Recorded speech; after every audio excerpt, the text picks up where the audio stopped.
Sup Sup Everyone, I'm ItsReallyTimmyB, and so far I've done Wingull in Emerald, Cubone in Fire Red, and Staryu in Gold, but today we head to Sinnoh where I figure out, can I beat Pokemon Platinum with only one Makuhita?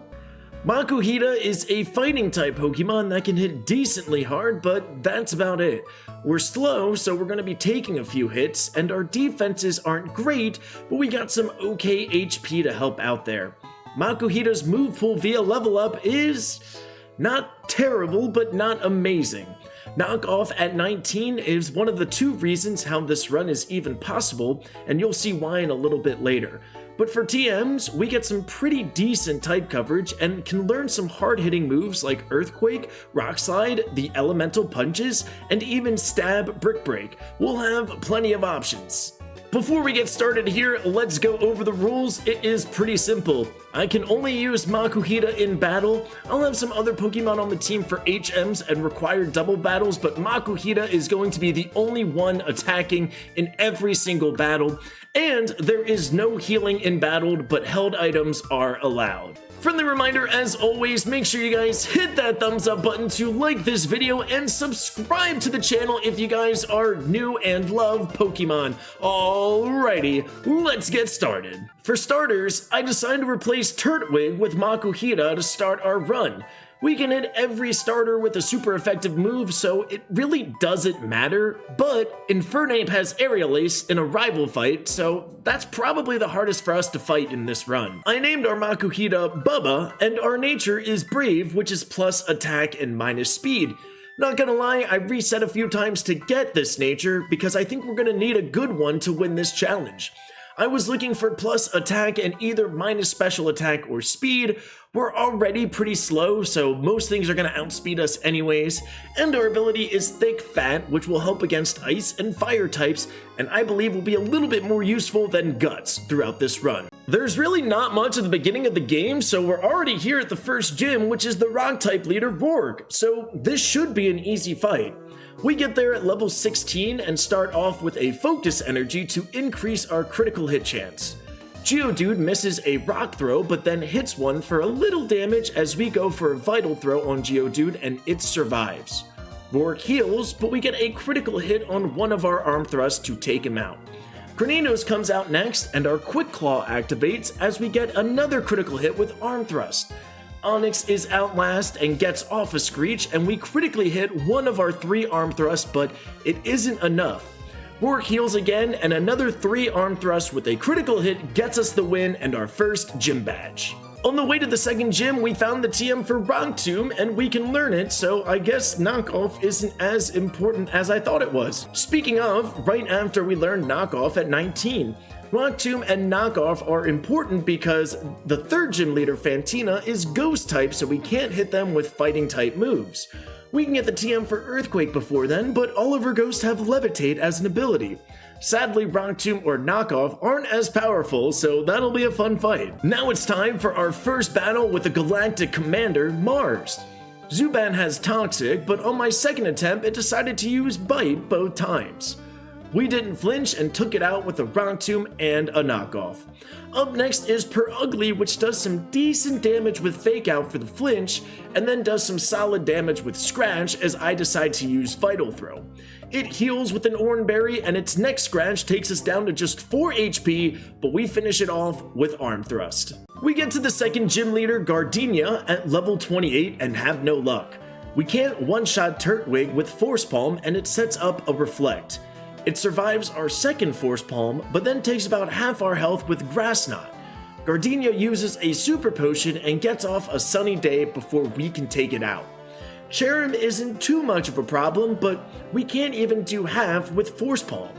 The final Mon is Roserade and takes us out with another Grass Knot. I grind 2 more levels to level 30 and Turtwig isn't a problem anymore, but Cherrim still is a little bit of a problem, and we get to Roserade with not enough health to survive.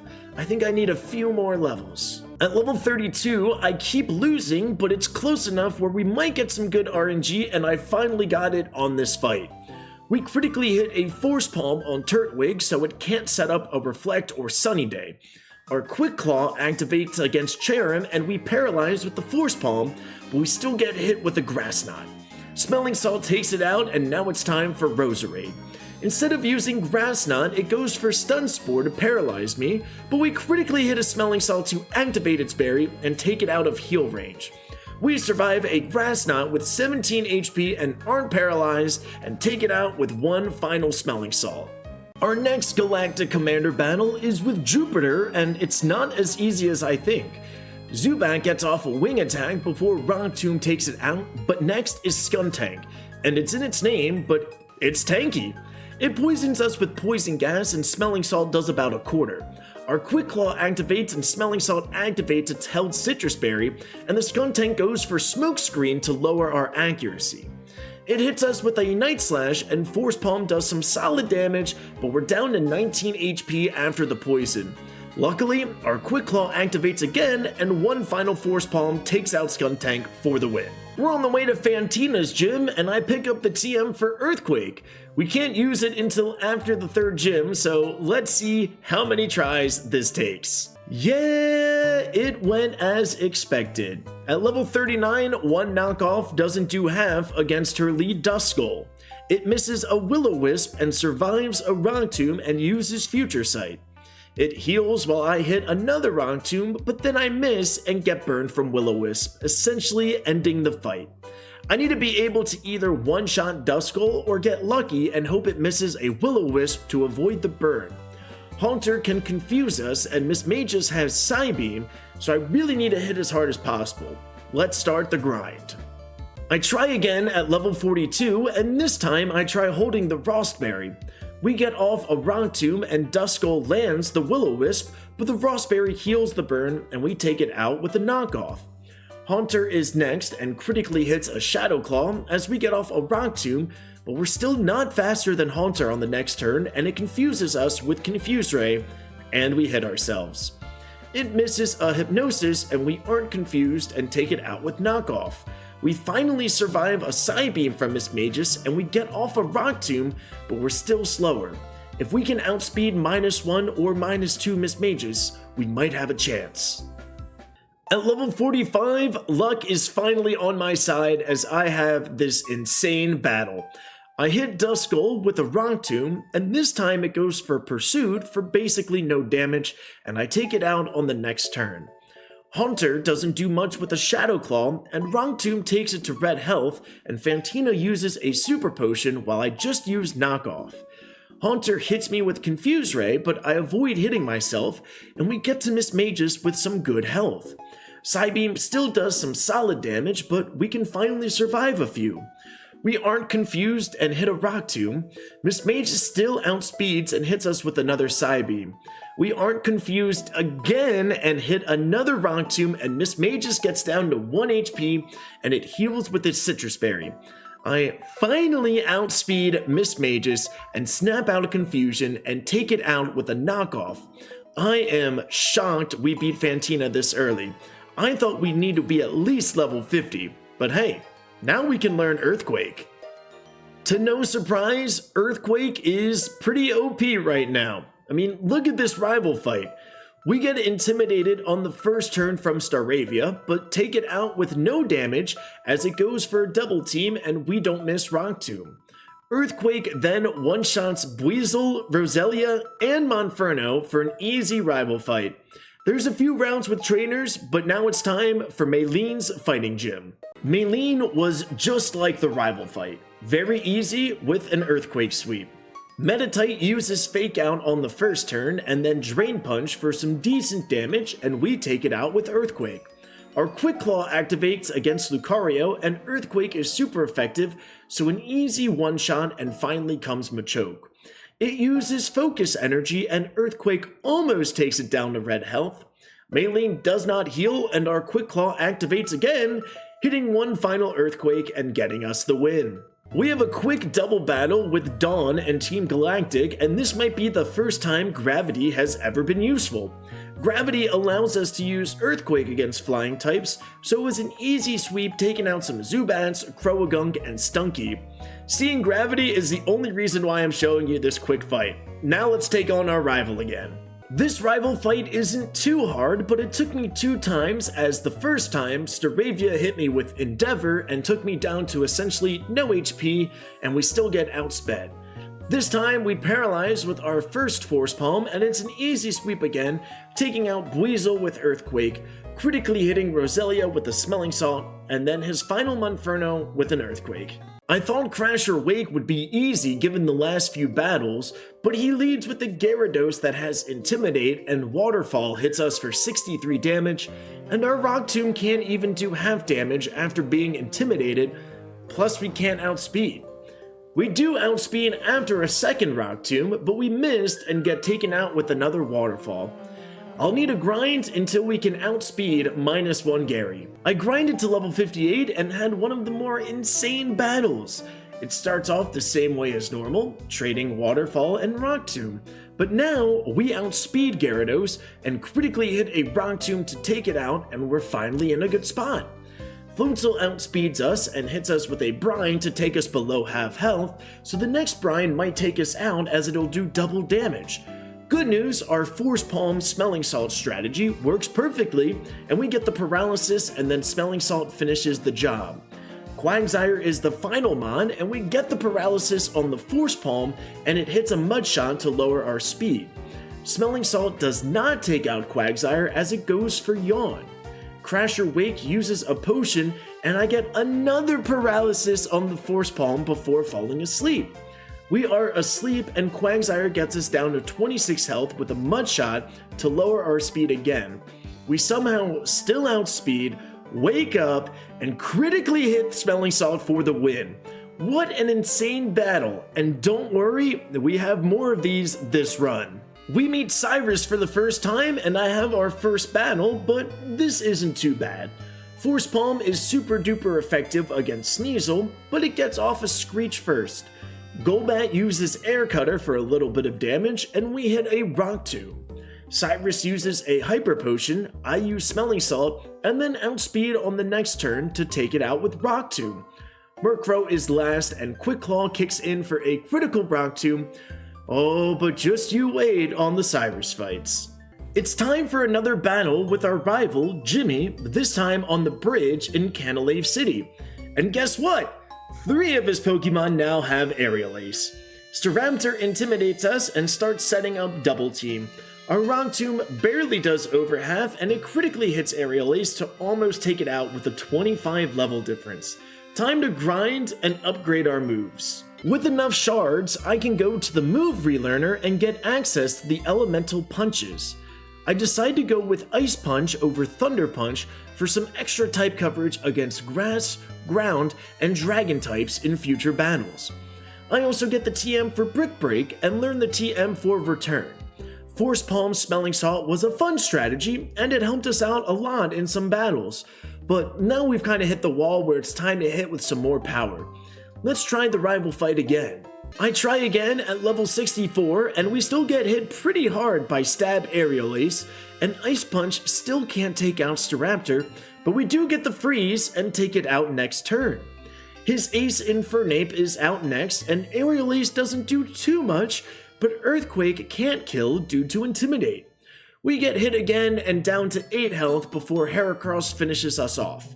Let's get some more levels. A few levels later, at 67, I finally get some good luck.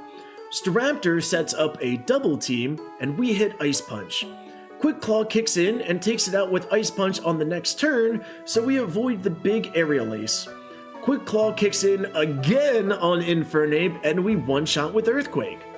Heracross does some good damage with Aerial Ace, and Return does good damage back. Another round of Aerial Ace and Return, and he's down to 2 Pokemon, and we're at 85 health. Quick Claw activates against Floatzel, and Brick Break takes it into the red. Pursuit and Swift don't do too much from Floatzel, and our Quick Claw kicks in again, and we take out Roserade with Ice Punch. The Quick Claw is saving this run so far, and spoiler alert, it's not done yet. The next gym is Byron, the Steel-type gym leader, and yeah, this was easy. Magneton uses Metal Sound and goes down to a super duper effective Earthquake.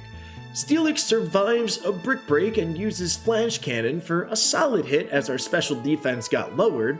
Brick break finishes off and his ace Bastiodon is quad weak to fighting, so another super duper brick break one-shots and we're on to the next gym.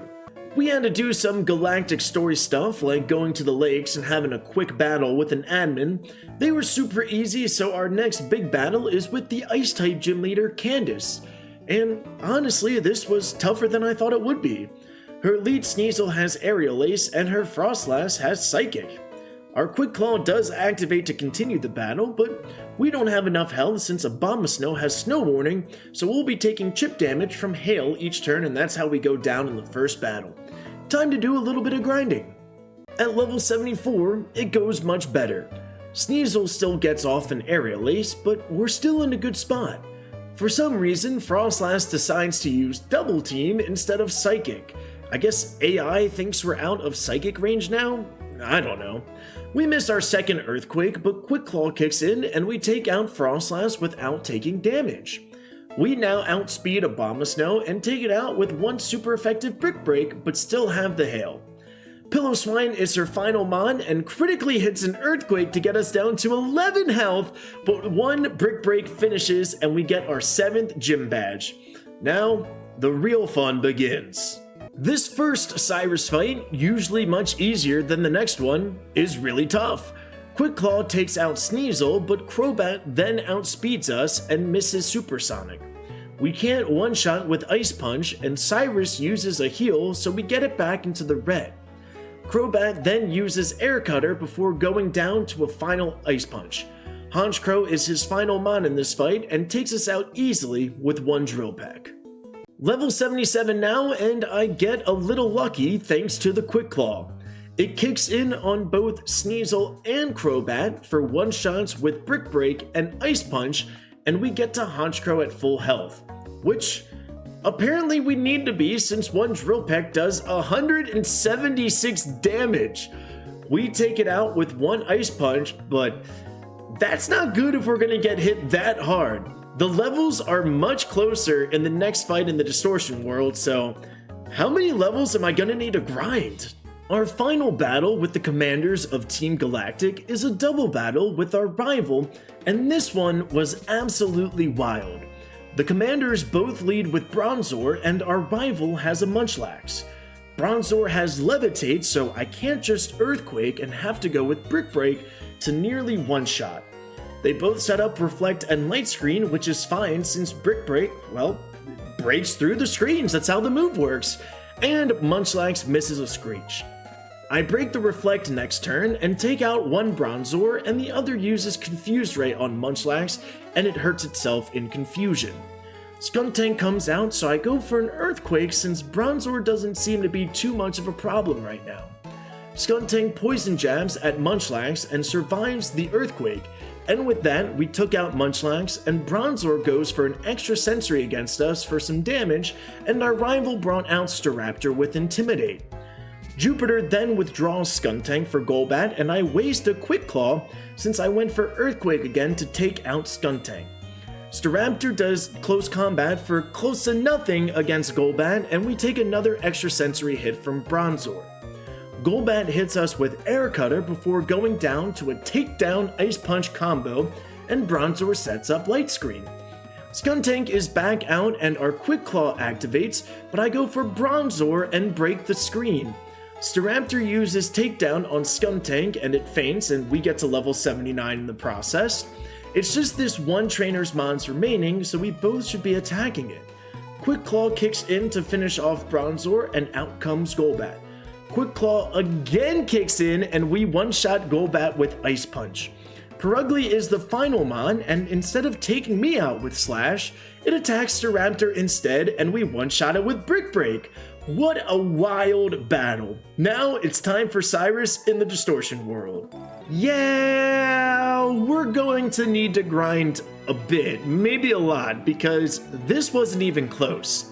Houndoom uses Flamethrower for chip damage and gets one shot from Brick Break. Crobat immediately comes out and goes for an Air Slash that does about 100 damage and survives on 1 HP from an Ice Punch. Cyrus uses a full restore and I get it back down to 1 with another Ice Punch. Quick Claw kicks in to take out Crobat, but then Honchkrow flexes on me and goes for Psychic instead of Drill Peck. Time to grind. Grinding takes a while. Up until this point, I have picked up 16 rare candies. Yeah, 16 rare candies so far are hidden throughout Sinnoh and Platinum, so my goal is level 84. I'd rather grind now than use candies and having to grind from 98 to 99 and 99 to 100. It's not terrible, it just takes a while. Unfortunately, no shinies during my grind. I try Cyrus again every few levels and don't really improve. Honchkrow's Drill Peck can almost one-shot me at full health, so once I get to 84, I'll try a few battles, have a few candies, try again, rinse and repeat. I'll see you when we finally win. Eventually, at level 89, we get the winning battle. Houndoom goes as normal. It uses Flamethrower, and I avoid the burn and take it out with Brick Break. Crobat gets off a Confuse Ray, but I don't hit myself in confusion and take out Crobat with 1 Ice Punch. For Honchkrow, I got lucky. Quick Claw activates, and I once again avoid confusion and take it out with Ice Punch. We're looking good, but we're not out of it yet.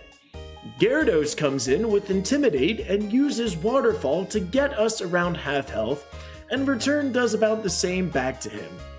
Quick Claw Return gets him down to 1 HP, and he goes for Giga Impact to take me down to 54 health, which is pretty great. He has to recharge on the next turn, so he can't use a full restore, and Return finishes off Gyarados. Weavile comes in as his final Mon and uses Fake Out. Once again, we get a clutch Quick Claw and take out Weavile with 1 super duper effective Brick Break. My goodness, this took forever. Bye, Cyrus.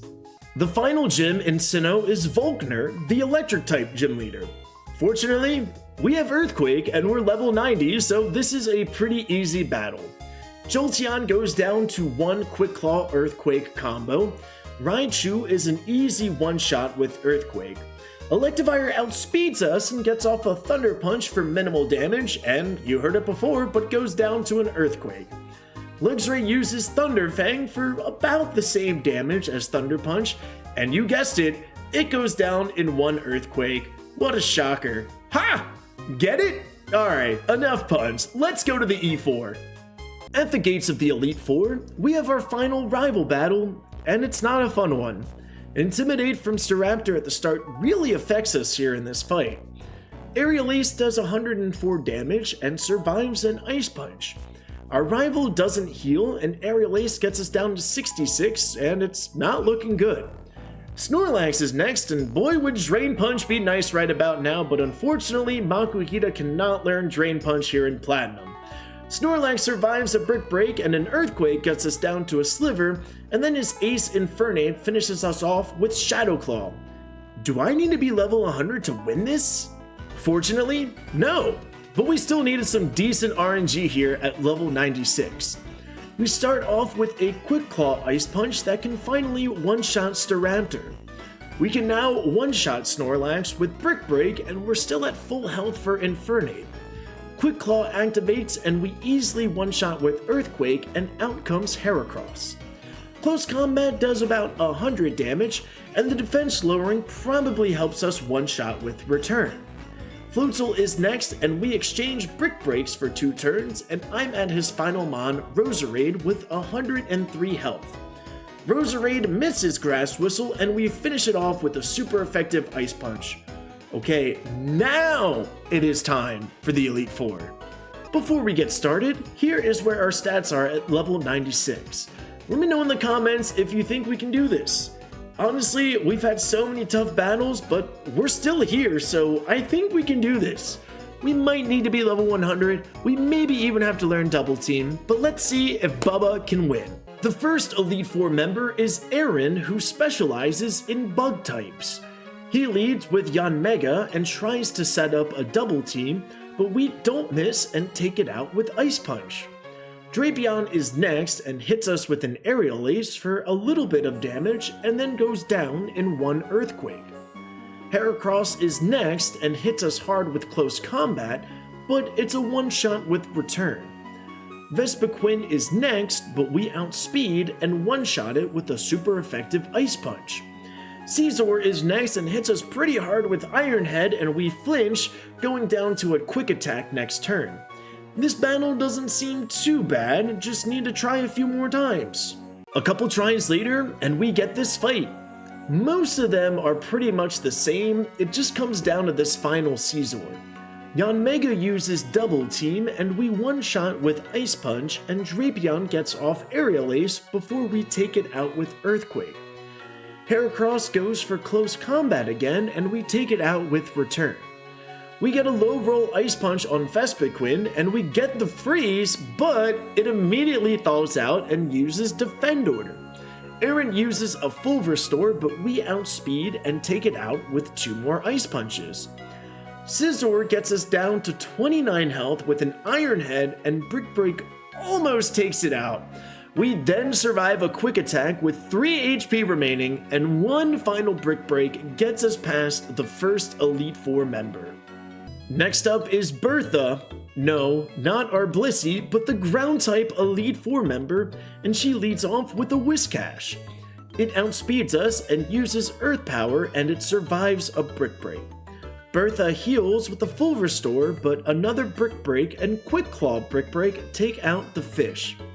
Gliscor is next and gets us below half health with Earthquake, but a very easy one-shot with super duper effective Ice Punch.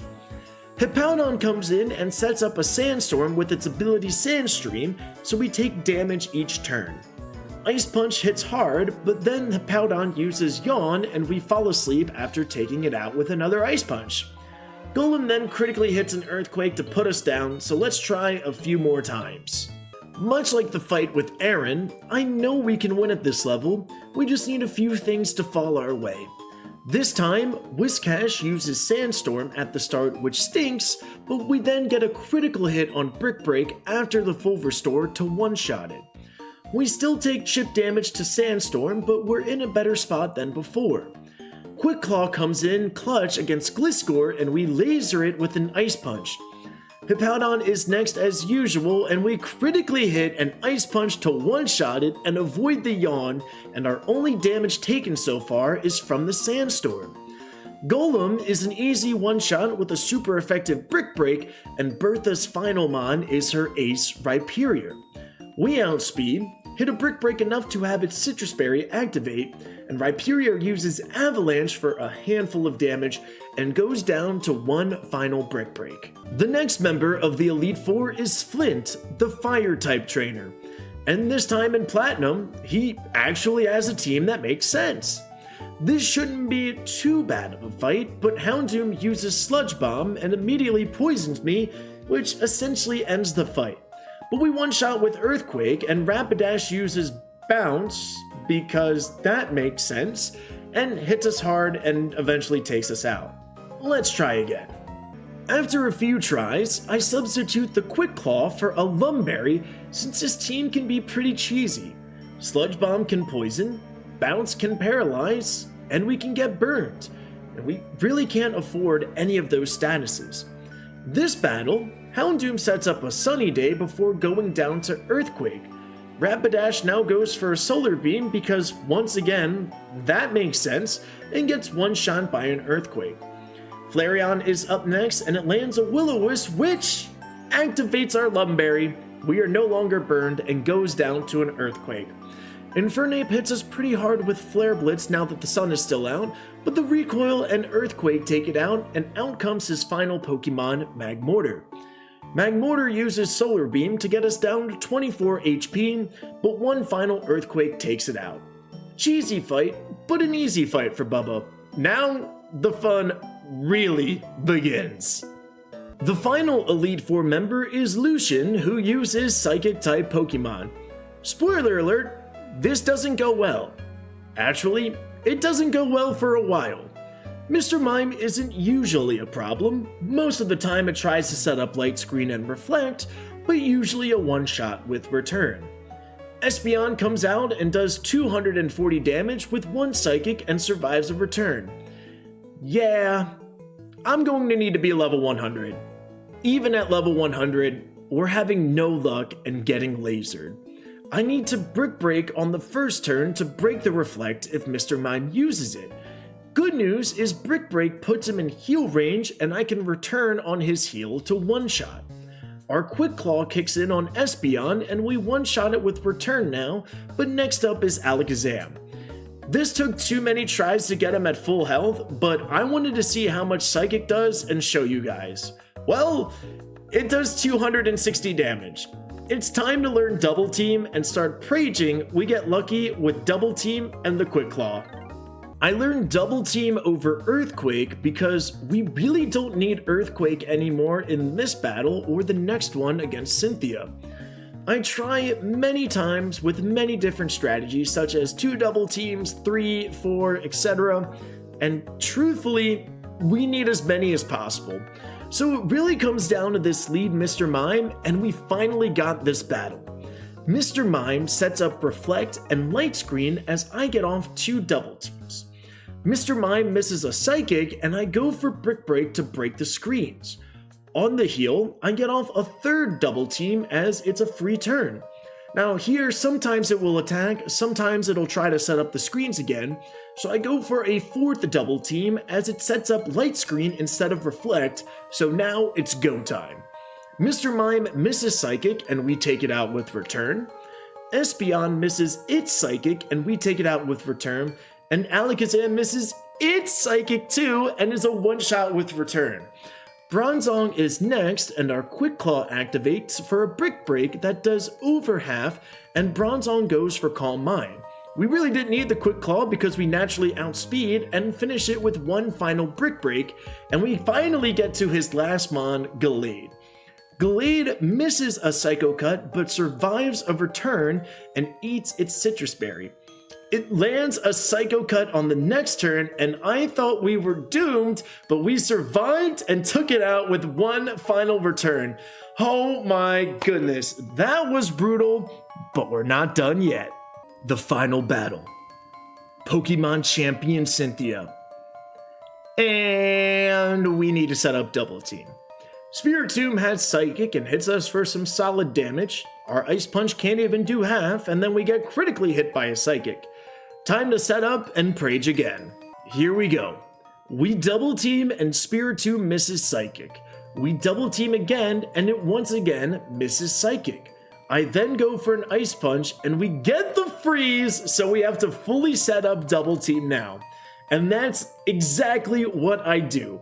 Spiritomb never thawed out and we are now fully set up with all 6 Double Teams. Ice Punch doesn't take it out and Cynthia uses a full restore. I keep Ice Punching and somehow Spiritomb gets off 1 Psychic to make this a little bit more interesting before going down. Next up is Togekiss, who can take us out if it hits, but Quick Claw kicks in and we get off an Ice Punch, but we can't one-shot and Togekiss misses an Air Slash. It misses another Air Slash and we take it out with 1 more Ice Punch. Roserade is next and we know we can one-shot. It misses an extra sensory and we one-shot with Ice Punch. Milotic comes out next and lands a Surf to hit us hard, bringing us down to just 50 health remaining. Brick Break hits hard and on the next turn, our good friend the Quick Claw kicks in again to finish off Milotic with another Brick Break. Lucario is next and it misses an Extreme Speed when it has Aura Sphere that doesn't miss. We get lucky there and one-shot with a Brick Break and out comes her ace, Cynthia's Garchomp. And when we needed it most, the Quick Claw activates one final time and we get off an Ice Punch that absolutely destroys Garchomp and we finally get the win. Let's go, Bubba! And with that win, we are champions of Sinnoh and Bubba goes into the Hall of Fame. My goodness! What a fun challenge run this was. I expected it to be difficult, but not like this. We had so many tough battles throughout this run, and turns out a lot of Pokemon here have something for fighting types. Needless to say, I have gained so much respect for the Quick Claw. It came in clutch so many times, and we probably wouldn't have won without it. Even though we had to break out Double Team in the end, it is possible to beat Pokemon Platinum with only one Makuhita. Once again, this was a really fun challenge, and I can't wait to hop into the next one. Speaking of the next challenge, if you have an idea, let me know in the comments. Be sure to like and subscribe on your way out if you haven't already. I'm ItsReallyTimmyB, and I'll see y'all in the next one. Peace out.